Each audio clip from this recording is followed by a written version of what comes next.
Vivo de novo.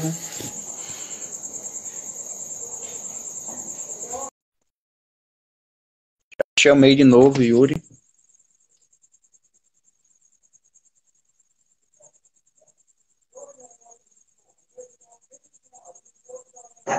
Aí, acho que agora vai dar. Agora foi, agora. Agora vai dar. Deixa eu ajeitar aqui Ok. só a câmera. Pronto. Eu acho que é a tua internet, viu, Yuri? Será? Eu vim aqui para outra sala aqui. A minha internet é aqui na imobiliária, geralmente. Mas vamos lá, vamos. Vou ficar aqui nessa sala então. Pronto, vamos lá. A gente estava falando do livro de Hebreus capítulo 3, o versículo 12, onde a gente vê nas declarações da Assembleia de Deus, onde de cunho arminiano defende essa tese, essa crendice da perda da salvação, né? Certo, certo. Vamos ler de novo aqui o versículo Vamos, 12. vamos. Hebreus 3, o versículo 12, é um dos versículos citados, que diz assim: acutelai-vos, vós irmãos, que nunca haja em qualquer um de vós um coração mau e incrédulo, que se aparte do Deus vivo. Sim. Você percebe nesse texto como a linguagem do escritor de Hebreus é uma linguagem de fé. Tem nada a ver com obras, né? Então toda a carta de Hebreus ele vai falar sobre a fé. A fé no quê? No sacrifício de Cristo. Por quê? Qual o contexto de toda a carta? Toda a carta de Hebreus foi escrita para os judeus que estavam voltando para o judaísmo. Muitos estavam voltando para o judaísmo. Então ele fala muito sobre não retroceder na fé, não retroceder da fé.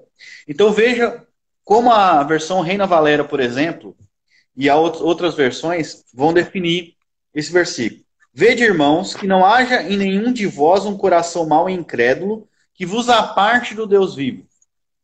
Ele está usando uma linguagem também que é usada por Moisés no Antigo Testamento. Agora que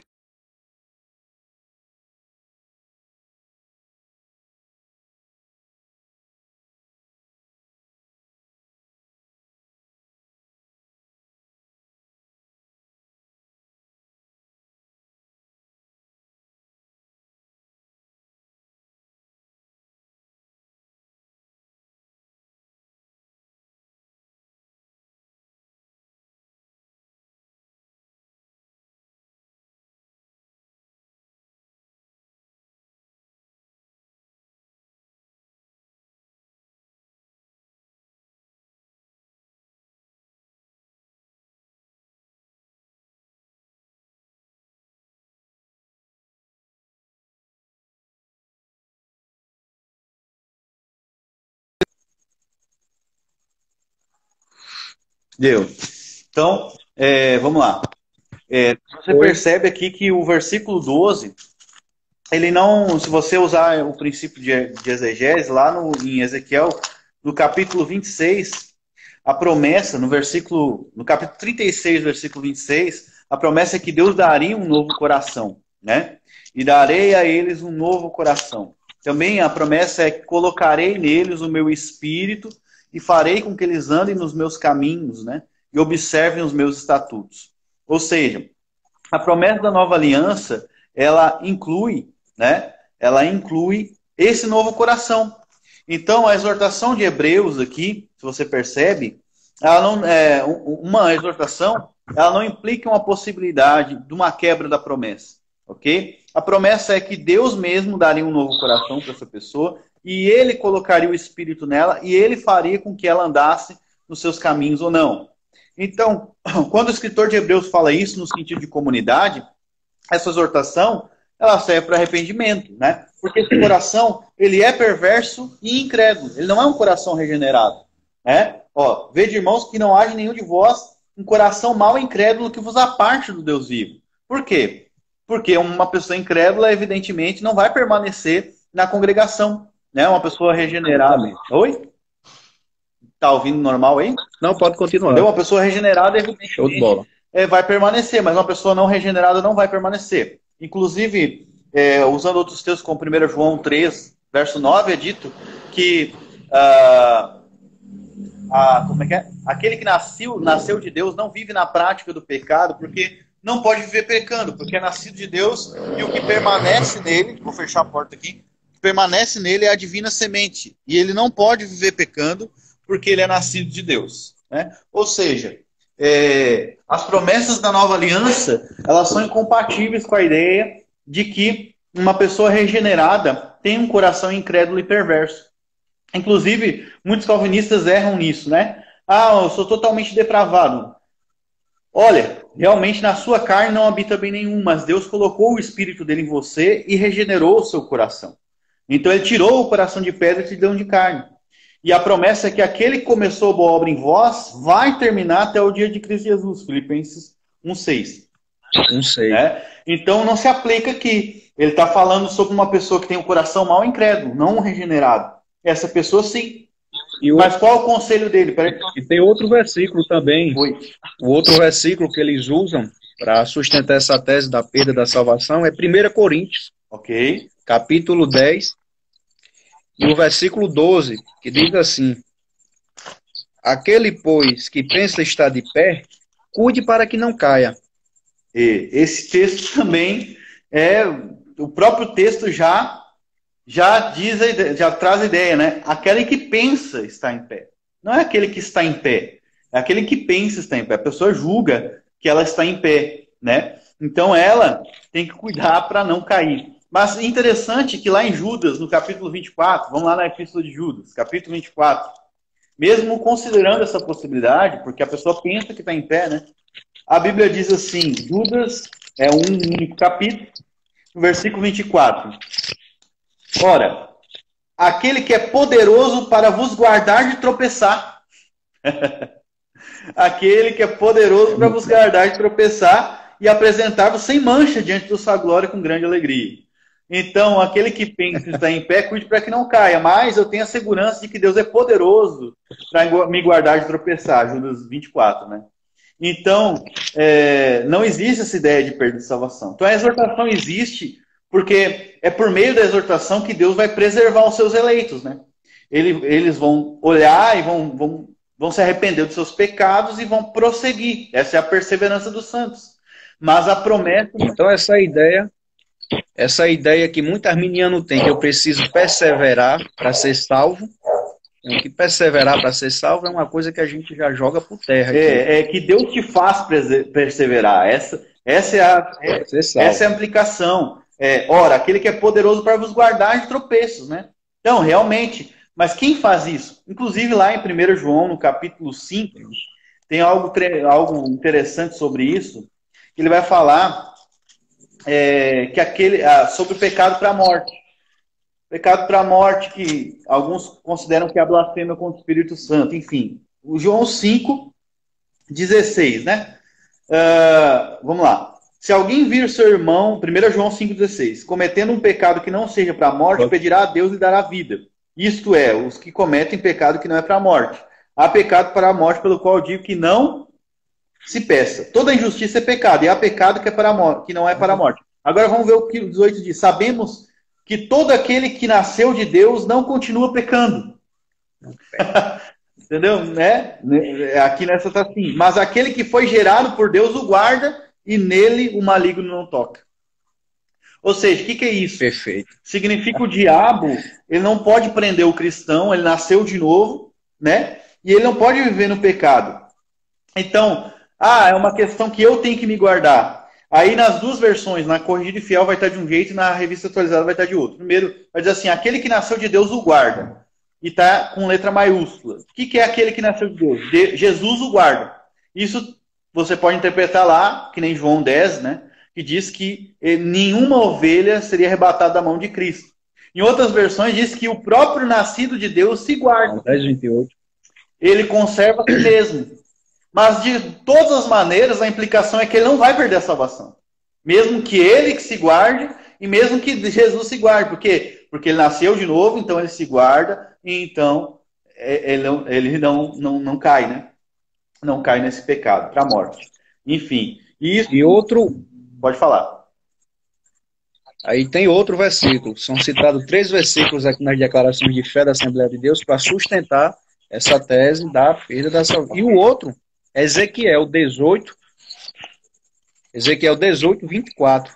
Vou ler aqui, 18, 24. Leia aí, Ezequiel 18, 24. Ok. Mas se o justo se desviar da sua justiça e comete maldade, faz conforme todas as abominações que faz o ímpio, porventura viverá? Nenhuma da justiça que tiver feito será lembrada. Que bom, tem que morrer. Concordo com isso. Por sua transgressão, com que transgrediu, e por seu pecado, com que pecou, por eles morrerá. Concordo. Mas o que Moisés está falando? O que Ezequiel está falando aqui no contexto? Ele está falando sobre morte física e sobre uma justiça prática física. Mas qual é a justiça do Evangelho? É a justiça de Cristo, é a justiça imputada do crente. Essa justiça não tem nada a ver com obras. Essa justiça não é a minha justiça própria, que vem da lei. É a justiça que vem pela fé em Cristo Jesus. Ou seja, é esse justo que faz obras justas aqui, realmente é aquela pessoa que pratica o que é certo, que tenta observar a lei e que se desvia da lei. Então Deus diz que vai matá-la, que ela vai morrer por essa iniquidade. No contexto aqui da aliança do Antigo Testamento, onde Deus punia a nação dele por causa dos seus pecados, punia inclusive com a morte. Então, você vê como o arminianismo não consegue fazer uma exegese histórica, não consegue fazer uma exegese soteriológica, mistura tudo em soteriologia, ele transforma tudo em soteriologia. É que nem um monte de fio desencapado, entendeu? Aqui, ele está falando de um justo que se desvia da sua própria justiça. Se nós assumirmos que um justo tem uma justiça própria, nós estamos indo contra Paulo e contra todo o Evangelho, que ensina, lá em Filipenses 3, Paulo diz, não na justiça própria que procede da lei, mas aquela que vem de Deus pela fé. Ok? Então não tem nada a ver com a justiça. Tem a ver com morte física e tem a ver com uma justiça humana, uma pessoa que é justa. Isso tem a ver com a sabedoria proverbial, porque Provérbios ensina também que aquele que pratica justiça, e aquele que honra os pais tem os seus dias prolongados, ele encontra sabedoria, entendeu? Então, tem nada a ver. Então, ele transforma a justificação, o arminiano transforma a justificação em uma obra humana. Olha que coisa abominável, se não é uma coisa do inferno. É uma coisa que veio direto do trono do diabo, cara. Porque aqui ele não está falando da justiça de Cristo, imputada pela fé. Isso é uma negação do evangelho. Quem usa isso para defender que a justiça é perdida, a justiça de Cristo, a justificação é perdida porque ele se desviou das suas... Pelo amor de Deus, cara. A pessoa não tem nem noção do que ela está falando, entendeu? Mas vamos lá. E aqui também está falando num contexto, como eu disse ali, do profeta exortando o povo da aliança no Antigo Testamento, né? Naquela aliança no Antigo Testamento onde Deus disciplinava aquelas pessoas que se desviavam da sua lei, ok? Mas vamos lá, vamos prosseguir. Acho que, não sei se tem mais alguma coisa para apresentar. Só esses 3 aqui. Vamos falar agora da graça resistível, né? Ok. Falar agora da graça resistível. Eu acho que um dos principais textos, um que eu queria citar primeiro aqui, dentre muitos, era Mateus 22. Ok. Eu vejo muito arminiano usando esse texto. Vamos lá. Mateus 22, a partir do versículo 2. 2 e 4, até o 4. Ok, pode ir. E diz assim, ó, o reino do céu é semelhante a um certo rei que fez as bodas de seu filho e enviou seus servos chamar os convidados para as bodas. E estes não quiseram vir. Mas uma vez ele enviou outros servos dizendo, dizei aos convidados, e eis que tenho o meu jantar, predizei os convidados, e eis que tenho o meu jantar. Parados, meus bois, os meus cevados estão mortos, e todas as coisas estão prontas às vindas das bodas. Ok. Esse texto, bem claramente, está falando sobre a proposta do Evangelho, né? Onde a gente anuncia o Evangelho, isso é chamado externo, um chamado externo. Deus está convidando as pessoas a participarem do banquete. Quem são as pessoas que são os convidados do banquete na parábola? Os judeus. né? Os judeus são convidados pelas parábolas. Está aqui. E aí, Jesus está falando isso no contexto dele. Os judeus rejeitaram ele. E o que diz no versículo 5? É interessante que eles não usam no contexto. Mas eles, não fazendo caso, foram cada um para o seu campo, outro para os seus negócios, e outros agarrando os servos, maltrataram e os mataram. Então o rei irou-se, enviando o exército, destruiu aqueles assassinos e incendiou sua cidade. Aí no verso 8, o banquete está pronto, mas os que foram convidados não foram dignos. Verso 9, e depois para as encruzilhadas dos caminhos e convidai para bodas a todos quanto encontrarem. E saindo os servos pelos caminhos, convidaram todos que encontraram, tanto os maus quanto os bons, e a sala estava cheia de convidados. Então aqui, nesse texto aqui, ele está falando naquele contexto em que a salvação foi pregada para os judeus não quiseram, sua maioria, então agora o rei falou para anunciar a todos sem distinção, bons e maus, ok? Mas o texto não está falando sobre soteriologia, está falando sobre o chamado externo, quer dizer. Ele não está dizendo como funciona a influência da graça no coração de alguém. Para isso se recorre a outros textos, né? Do contrário, a gente vai pensar que a influência do Espírito Santo aqui é só abrir a boca do pecador para falar e não aplicar uma graça no coração de ninguém, porque o texto não fala isso. O texto não fala de como a graça opera no coração de alguém. Então, esse tipo de coisa aqui nem deveria ser usada para provar uma graça irresistível, né? Partir de uma descrição e de uma parábola para formar uma soteriologia também é uma paçocada, né? É uma paçocada. Você vai fazer uma soteriologia sem sistematizar, sem pegar um texto sistemático, como o de Paulo, para fazer uma soteriologia, é uma falta de exegese, uma falta de respeito às escrituras, uma falta de respeito à lógica de quem está ouvindo, né? É uma falta de respeito à mente de quem ouve, né? Então aqui, está falando do chamado externo. Um exemplo do chamado externo Jesus fala, acho que nesse mesmo capítulo, muitos são chamados e poucos escolhidos. Jesus fala isso. São escolhidos. Tá? E aí eles usam isso, né? Mas como Jesus usa esse termo chamado? Ele usa de uma maneira diferente de Paulo. Porque Paulo fala lá em 1 Coríntios, no capítulo 1, do verso 26 em diante, que não são muitos chamados segundo a carne. Mas Deus escolheu as coisas loucas. Ou seja, ele está falando de chamado em outro sentido. Jesus está falando em chamado no sentido externo, ou seja, muitos são chamados, ou seja, são chamados externamente para o evangelho, mas poucos são escolhidos. Agora Paulo pega o termo chamado e usa em outro contexto, ou seja, é um chamado especial, que poucos fazem parte desse chamado. Não são muitos chamados, Paulo fala. A mesma coisa com justiça, com justificação e justiça. Por exemplo, aquele texto que nós vimos ali de Ezequiel, ok? Como Ezequiel usa o termo justiça? Ele está falando de uma justiça imputada que vem pela fé em Cristo? Não! Ele não está falando sobre isso. Ele está falando sobre a justiça daquela pessoa. A justiça própria dela. E essa justiça própria, Paulo fala que é esterco, lá em Filipenses. E Isaías mesmo fala que são trapos de imundícia. E essa justiça própria é a justiça humana. Então o arminiano faz uma salada com as escrituras sagradas, não consegue fazer a sua sistematização de doutrina, porque a sua teologia é um lixo, e aí ele joga esse lixo para as pessoas comerem, essa lavagem suja que não vai levar a nada. Ok? Então, é uma sistematização fraca da soteriologia. Ignora, por exemplo, a mecânica da salvação e os textos que trabalham com a mecânica de salvação de maneira mais clara. Pega um texto que não trabalha essa mecânica de salvação e um texto que não tem nada a ver com justificação, como o de Ezequiel, ou esse aqui, que a gente leu agora, e aplica sobre a soteriologia. Isso não é fazer teologia, isso é fazer cagada, entendeu?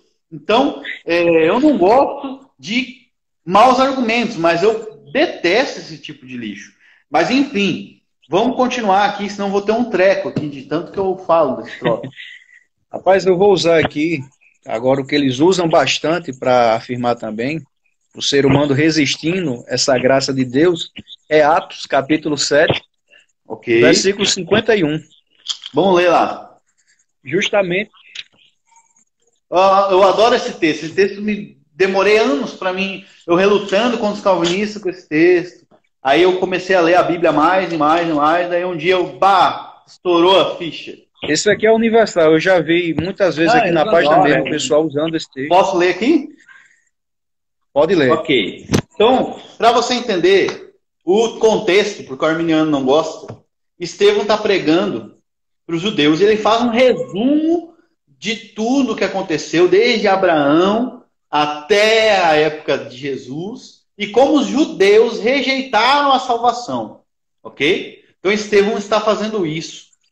Então depois ele meteu pau nos judeus por eles terem crucificado Jesus, e toda a geração dos judeus e dos hebreus terem rejeitado os profetas, né?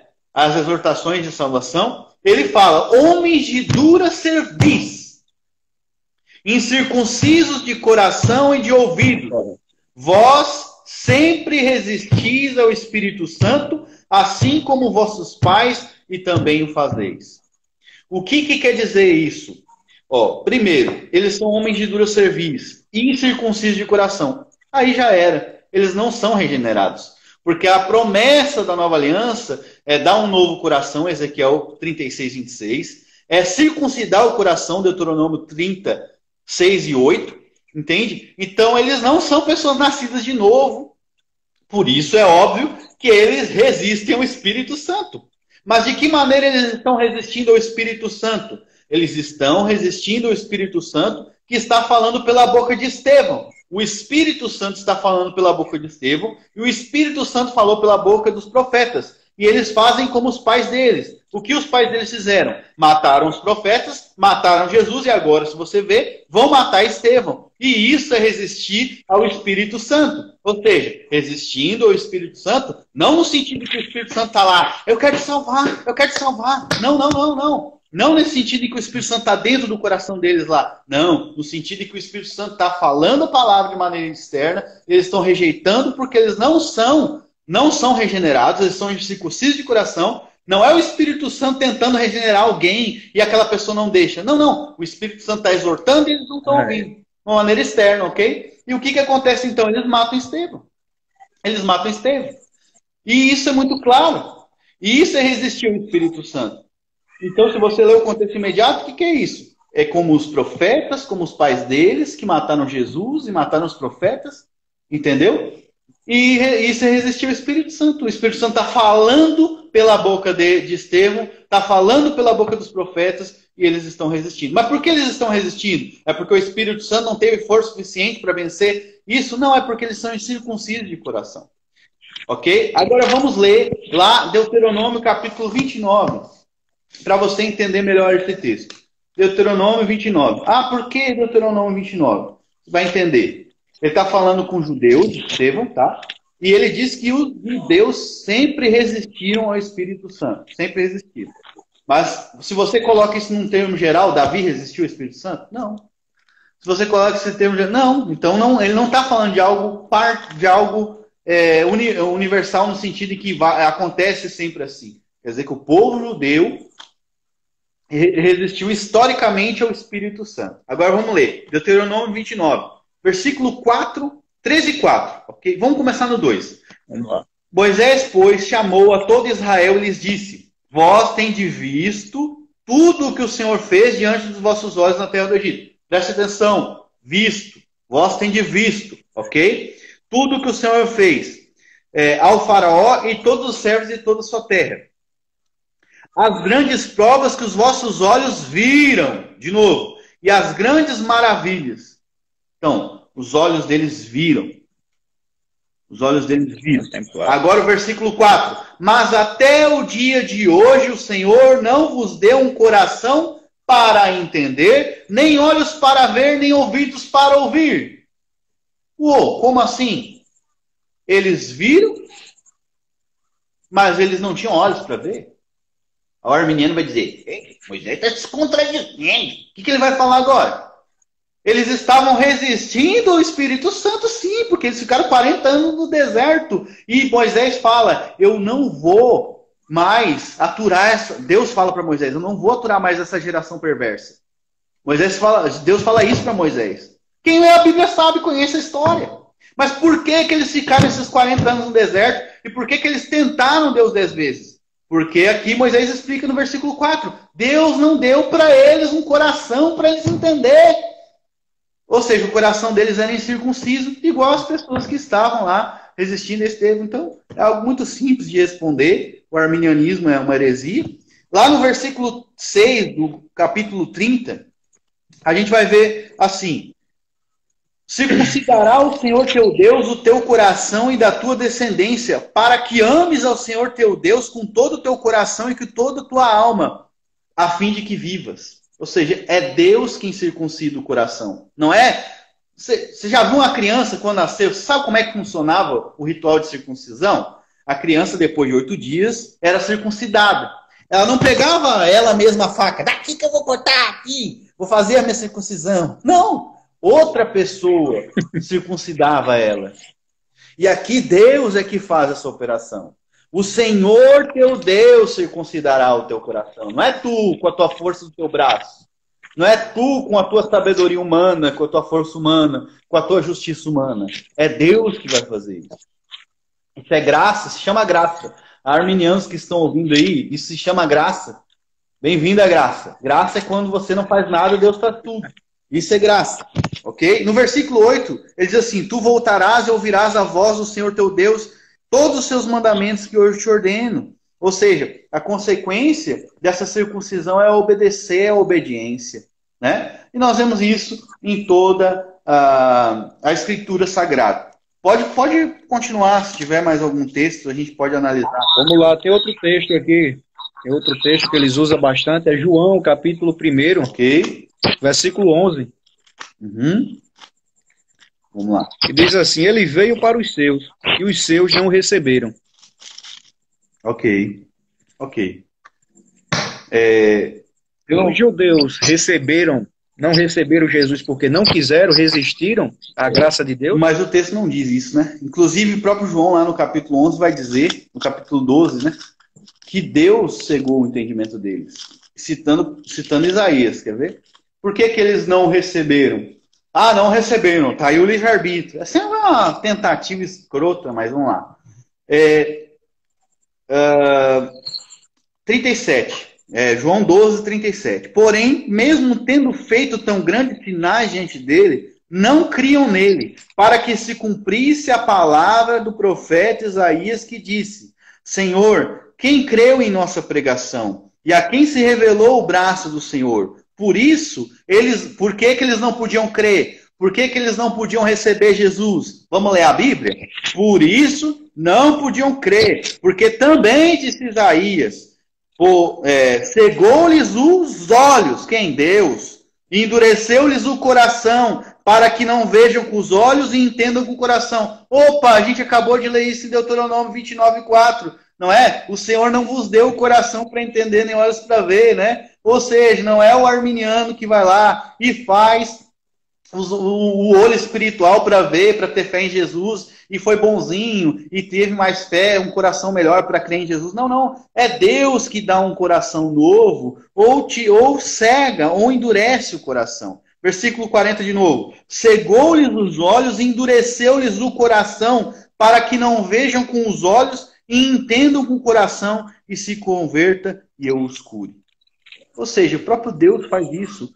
Ah, por que Deus faz isso? É contra a natureza deles. Vai falar com Deus, mano. Vai falar com Deus. Lutero, quando chegou nessas conclusões, ele viu a soberania divina. Né? Ele viu a graça de Deus. Você só pode ter graça com soberania de Deus, cara. Você não tem graça. Eu tô vendo muita gente aí nos comentários, muito arminiano, falando das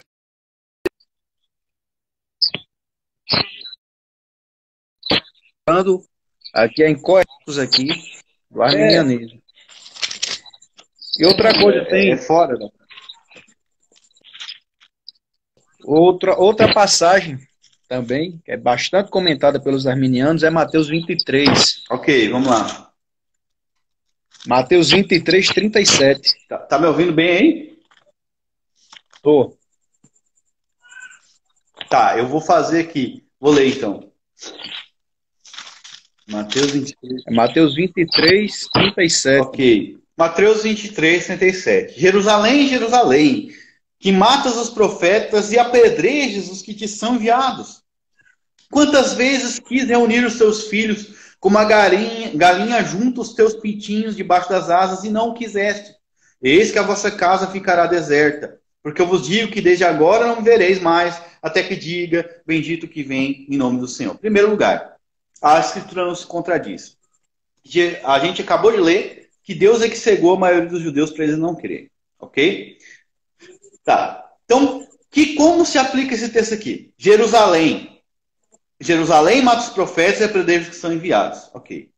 Quem Jesus quis reunir? Jerusalém? Não. Vamos ler o texto? Quantas vezes quis reunir os teus filhos?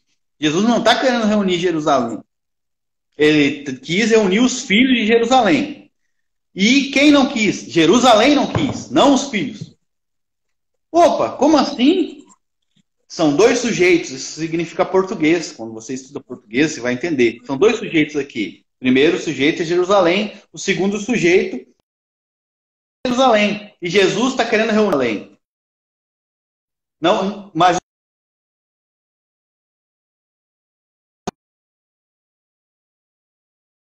os escribas, desde o versículo 1 em diante. Desde o versículo 1 em diante, ele senta o pau nos fariseus e nos escribas, que eram, né, aquelas pessoas que resistiram a ele. Então, não há falha, não há uma graça irresistível aqui. Há um povo que não aceita, né? Que não aceita, por quê? Porque não são eles os eleitos são os filhos. Ok? Então, é muito simples de refutar. Deixa claro. Ficou claro aí? Para mim, claro como sol do meio-dia. Ok. Agora eu acho que vamos para o ponto agora. Eu acho que é um ponto que a gente tem mais divergência e que as pessoas têm bastante dificuldade de aceitar. O arminianismo ele defende a expiação ilimitada.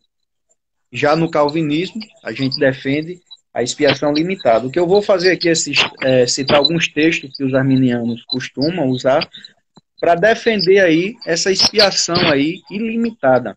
Perfeito. A expiação de Cristo do modo universal.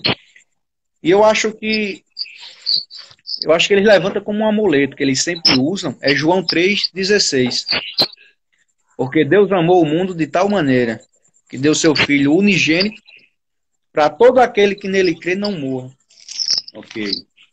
Mas tem a vida eterna. João 3,16. Só tem essa carta. No próprio versículo a gente já acaba com tudo isso. Primeiro, quem Deus amou aqui? O mundo. Quem ele vai salvar? Para quê? Para salvar quem nele crê. Ele não vai salvar o mundo. Ele amou o mundo, mas ele deu o filho dele para salvar quem ele crê. Ou seja, esse amor de Deus pelo mundo, ele sendo o mundo que for, toda a criação, ou cada pessoa de cada raça, uma pessoa de cada etnia do mundo, entendeu? Isso não faz diferença. No final, ele vai salvar só quem crê. E quem crê? João 10, 26. Jesus olha para os fariseus e diz: vocês não creem porque não são das minhas ovelhas. Ou seja, as minhas ovelhas ouvem a minha voz. Jesus está dizendo que quem crê... E sem contar, né? E sem contar que quando a gente lê o versículo 17 aqui de João, que diz assim: porque Deus não enviou seu Filho ao mundo para condenar o mundo, mas para que o mundo possa ser salvo através dele. Se mundo aqui significa cada pessoa aqui, então Jesus tem que salvar todo mundo aqui. Sim, sim. Se mundo aqui significa cada indivíduo, então Jesus aqui tem que salvar todo mundo. E é uma coisa sem lógica, porque a gente sabe que nem todo mundo vai ser salvo. Eu gosto de interpretar eu gosto de interpretar João com o próprio João. Quer ver? Vai lá para o capítulo 11, versículo 50. Vai lá para o 11:50, quer ver? 11:50. Então, pode ler até o 53. Vamos lá. João 11:50.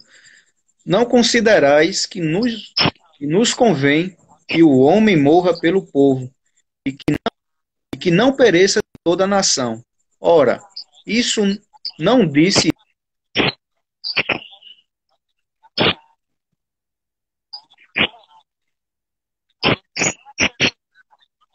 por aquela nação, pelaquela nação, e não somente pelaquela nação, mas também para congregar num só corpo os filhos de Deus que estavam dispersos. Entendeu? É isso aí. Então, você vê aqui está travado.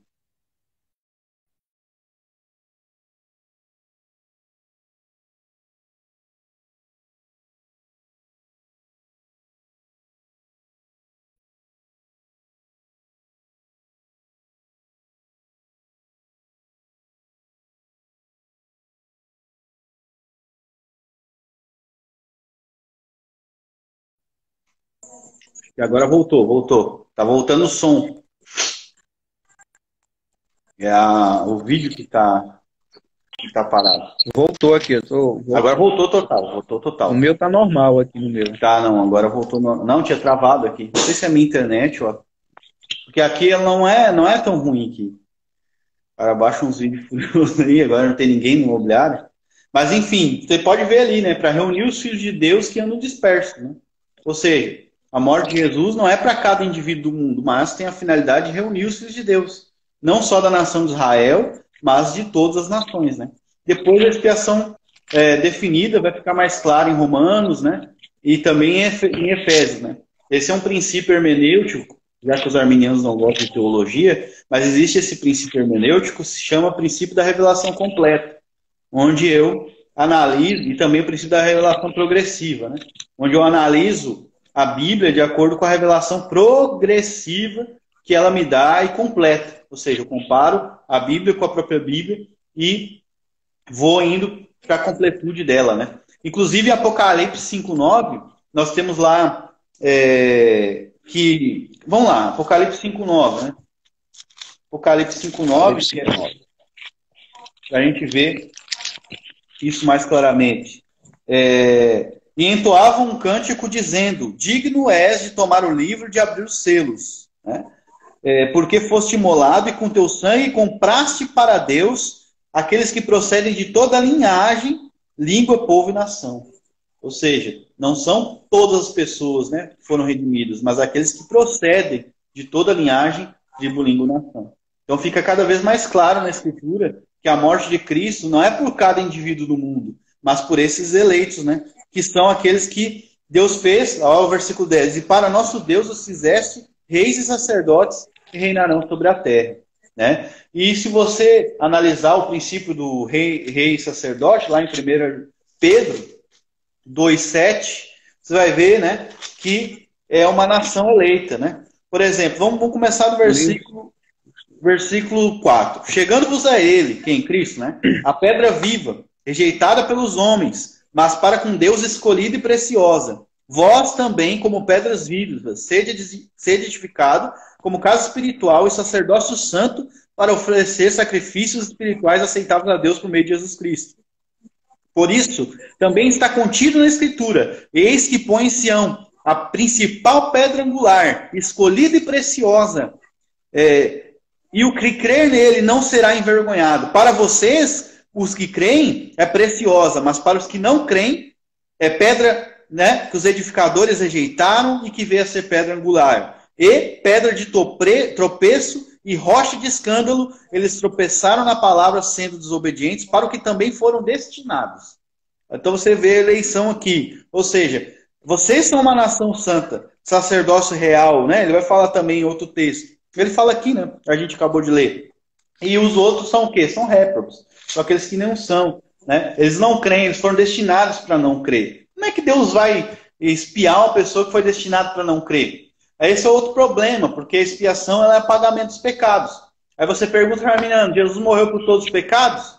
Ele vai dizer: sim, por todos os pecados. Sim. De todas as pessoas, vai dizer sim. E incredulidade é pecado? Então Jesus não morreu pela incredulidade? Ah, não, por esse ele não morreu. Hum. Né? Então quer dizer que se tiver um pouco de incredulidade em você, você vai para o inferno. Se Jesus não morreu pela sua incredulidade. Mas o que consiste Jesus em morrer pelos nossos pecados é nos resgatar deles. Então, a morte de Jesus nos resgata da incredulidade. Essa é uma implicação lógica. Ou seja, na sua morte ele compra a fé para nós. Entendeu? Na sua morte ele tira nós da incredulidade e nos dá fé. Isso é uma coisa que o arminianismo não tem e é algo que é exclusivo da doutrina reformada. Né? Tem outro texto aqui, apesar de você já deixou bem claro, mas um texto que eles gostam bastante de usar, que eu já vi muito, é 1 João, capítulo 2, e o versículo 2. Eles usam demais esse. Que é a propiciação. E diz assim: ele é a propiciação pelos nossos pecados, e não só pelos nossos apenas, mas também pelos pecados de todo o mundo. Aqui, se o cara interpretar como eles, então Deus não está mais irado com ninguém. Porque a propiciação, a propiciação é apaziguar a ira de Deus, afastar a ira de Deus. Né? Se você ler João 3, lá onde a gente estava, no versículo 36, todos os que não creem nele estão debaixo da ira de Deus. Ou seja, mas se Jesus propiciou o pecado de todas as pessoas, então não tem mais ira de Deus. Você vê que é absurdo, né? Esse tipo de interpretação. Mas o que seria o mundo todo ali? São os crentes espalhados pelo mundo todo. Né? Todos os crentes de todo mundo. É isso que o texto está falando. Né? Se você compara no grego, inclusive, Arthur W. Pike, ele faz uma comparação em grego, as mesmas palavras que ele usou lá em João 11, 53 e 54, ele usa aí nesse texto. Ou seja, ele fala os filhos de Deus espalhados pelo mundo, né? João 11, 53, e esse texto ele usa as mesmas palavras em grego, né? Ou seja, pelo mundo todo. Mas ele pega a palavra por palavra e ele demonstra que tem essa conexão entre os dois textos, para você ver que não está falando de cada pessoa do mundo.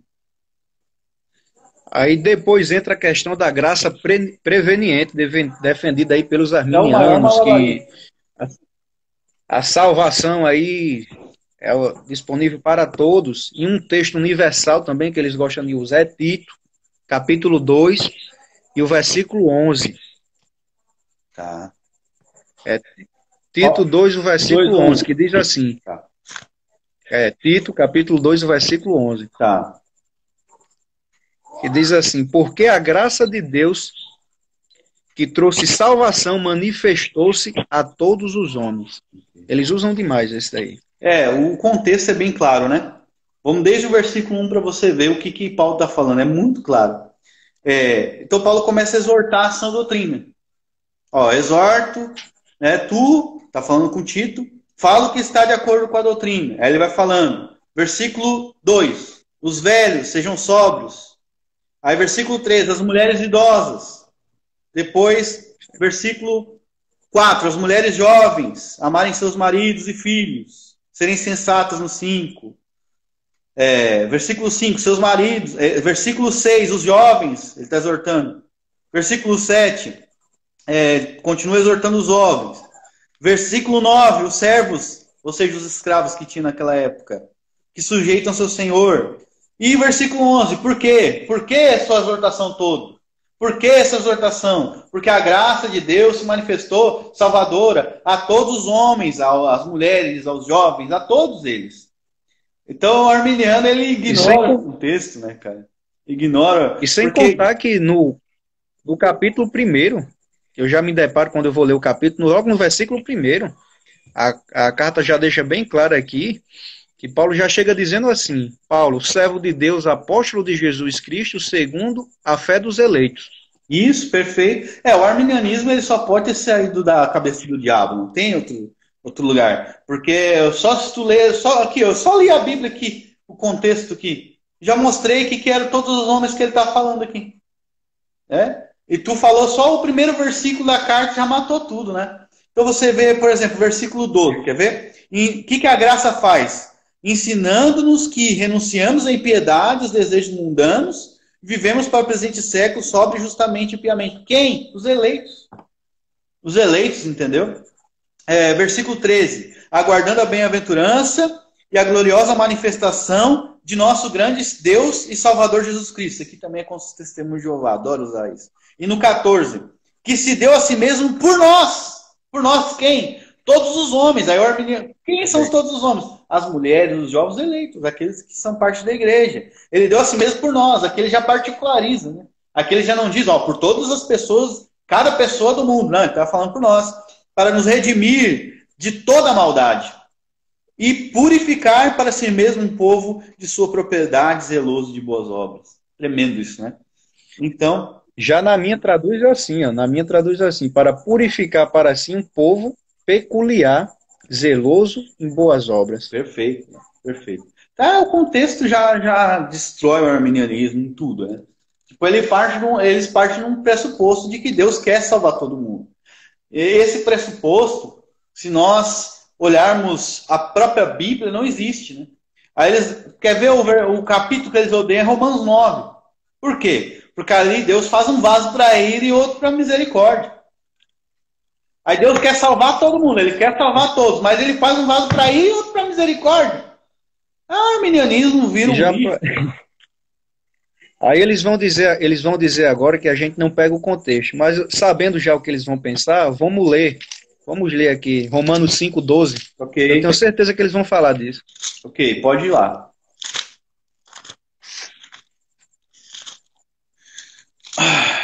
Vai lá. Quer que eu leia? Que diz assim.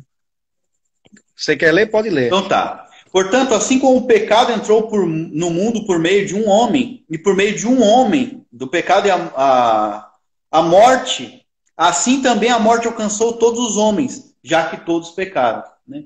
E aqui se refere o quê? Se refere à depravação total e à corrupção do pecado, né? Ao pecado original. Versículo 13. Pois antes da lei ainda não havia o pecado nenhum.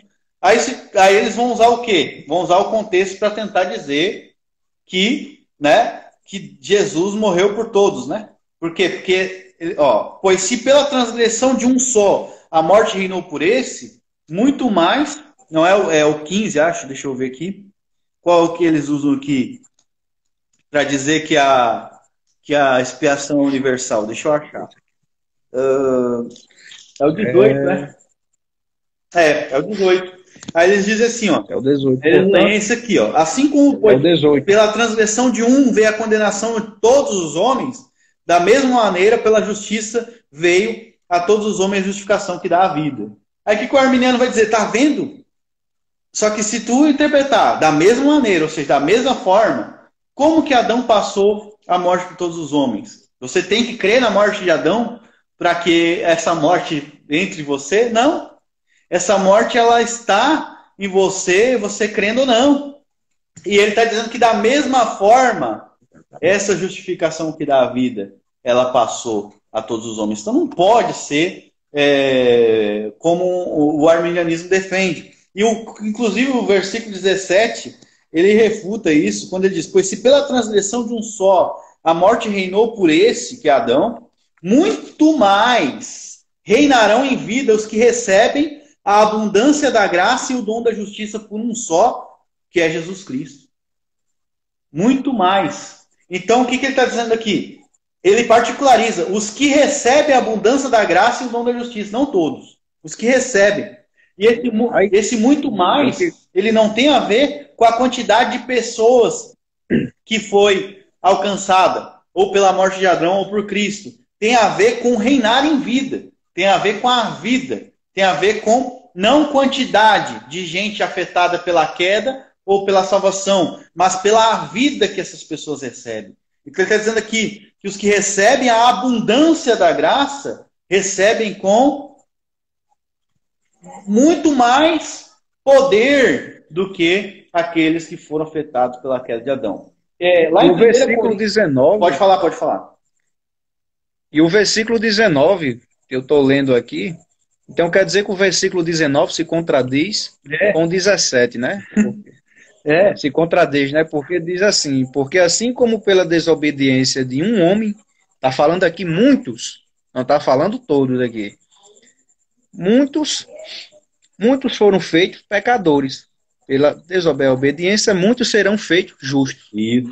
Muitos. Não está falando todos, está falando muitos. Então, se eu interpreto aqui de forma universal, então está se contradizendo aqui com o versículo acima. Eu gosto muito desse capítulo, viu? Porque esse capítulo, ele fala sobre a abundância da graça. E ele fala várias vezes muito mais, muito mais, muito mais. E o que Paulo quer dizer com muito mais? Ele está falando do poder do segundo Adão, que é muito maior do que o poder do primeiro. Então, se para participar do primeiro você não teve escolha, e agora para participar do segundo você tem que fazer uma escolha, cadê esse poder? Né? Porque foi uma relação, né, que tu não teve escolha nenhuma. O poder de Adão veio sobre ti e tu não teve. Agora, mas a Paulo está dizendo que o poder da vida, que vem de Jesus Cristo, do Espírito Santo, vem com muito mais força do que, né, Aí Adão. o arminiano ele vai usar lá 1 Timóteo, capítulo 2,4, e vai dizer que Deus não tem prazer na morte do ímpio. 1 Timóteo 2,4. Vai dizer que Deus deseja salvar todos. Eles usam direto esse texto. Direto, vejo direto. Esse texto é muito claro o próprio contexto, né, cara? Mas vamos lá. Pode ler aí. Aqui na primeira carta. Aí, primeira carta, capítulo 2, versículo 4, que ele usa, que diz assim, na minha tradução está assim, né? Que quer que todos os homens se salvem e venham ao conhecimento da verdade. Okay. O que diz no versículo 1º e 2º? Quem são todos os homens? São todos os homens indistintamente ou todos os homens, né, sem exceção? Versículo 1 e 2. Admoesto-te, pois, antes de tudo, para que façam súplicas, orações, petições, ações de graça por todos os homens. Quem são todos os homens? Os reis, todos que estão em eminência, para poder... Autoridades. Exatamente. Possamos ter uma vida tranquila e agradável, com toda piedade e honestidade, porque isso é bom e agradável diante do nosso Deus, né? Do nosso Salvador, que deseja que todos os homens sejam salvos. Ou seja, que todos os homens, obviamente, todos os tipos de homem, está falando de todos no sentido de sem exceção. O arminianismo ele dá esse salto lógico, né, para falar isso. Ele faz essa exegese. E alguns calvinistas também fazem esse tipo de exegese, tentando dizer que é um mistério, que Deus quer salvar todo mundo. Mas então a Bíblia contradiria, porque Paulo diz que Deus faz um vaso para a ira.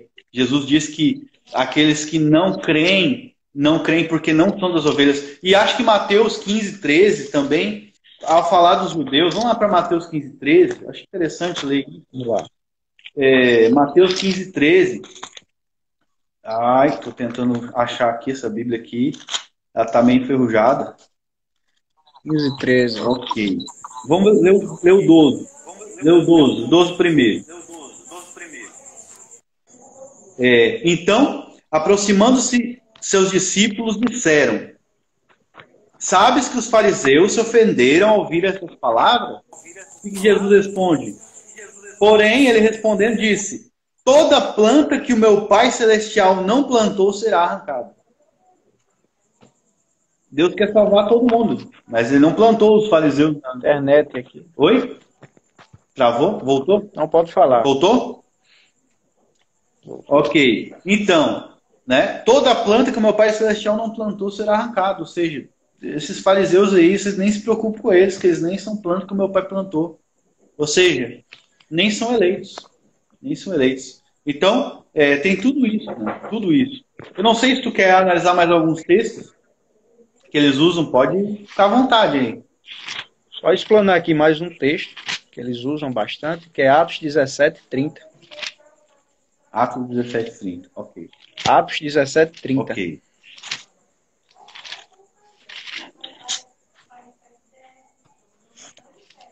Aham. Ok, pode ler. Diz assim: mas Deus fechou os olhos para os tempos de tal ignorância e agora ordena a todos os homens em todo lugar que se arrependam. Tá, vamos lá. Deus, aqui na minha está que Deus não levou em conta o tempo de ignorância. De quem? Dos gentios. Porque a salvação não era pregada para os gentios. Ah, mas que injustiça, arminiano. Deus não quer salvar todo mundo? Por que Deus não pregou a salvação para os gentios e deixou eles morrerem? sem salvação. Tá, beleza, vamos lá. Agora, ele manda, ele ordena que todos os homens em todo lugar se arrependam. Então, ordenar que se arrependa significa que ele quer salvar. Deus, isso é um preceito. Deus ordena, claro, Deus ordena, Deus está mandando ele se arrepender. Não diz que Deus deu a capacidade para ele se arrepender. Capacidade não infere, preceito, mandamento não infere capacidade. Está lá em Romanos 13:19. O Tobias aqui está pedindo para me citar. Está pedindo aí. Tá, eu vou fazer. Esse é um dos textos que os calvinistas dizem que é mais difícil de interpretar. Eu vou mostrar para vocês como ele é fácil de interpretar. Segunda Pedro 2:1. Mas houve também falsos profetas entre o povo, como haverá também entre vós falsos mestres, que introduzirão dissimuladamente heresias destruidoras e até negarão o Senhor que os resgatou, atraindo sobre si mesmo repentina destruição. Ok.